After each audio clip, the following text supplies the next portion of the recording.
Welcome to this coding tutorial. Today, we are diving into prime factorization. This is a fundamental concept in number theory and a common topic in coding interviews. We will explore how to break numbers down into their most basic building blocks. First, let us define what a prime number is. A prime number is a whole number greater than one that has exactly two distinct factors, one in itself. For example, 2, 3, 5, 7, and 11 are all prime numbers because you cannot divide them evenly by any other number. On the other hand, we have composite numbers. A composite number is a positive integer that has more than two factors. Essentially, these are numbers that can be created by multiplying two smaller positive integers together. For instance, 4, 6, and 12 are composite. So, what exactly is prime factorization? It is simply the process of breaking down a composite number into a product of prime numbers. Think of these primes as the atomic building blocks of that number.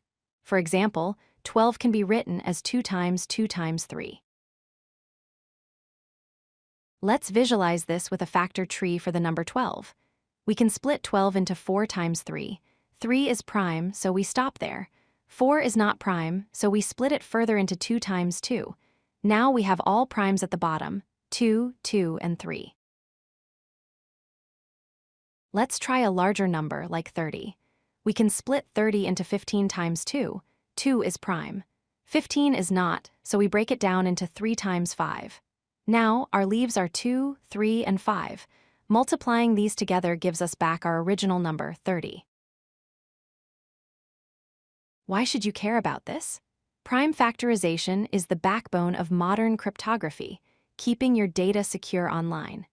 It is also essential for mathematical operations like finding the greatest common divisor or least common multiple, which appear frequently in algorithm problems. Here is how this appears as a coding problem. You are given an integer, let's say 315, and your goal is to return a list or array containing all its prime factors. In this case, the output would be 3, 3, 5, and 7. The most straightforward algorithm is called trial division. We start with the smallest prime, which is 2. We keep dividing our number by 2 as long as it is divisible. Then we move to the next integer, 3, and repeat the process. We continue this until our number is reduced to 1. We can optimize this significantly.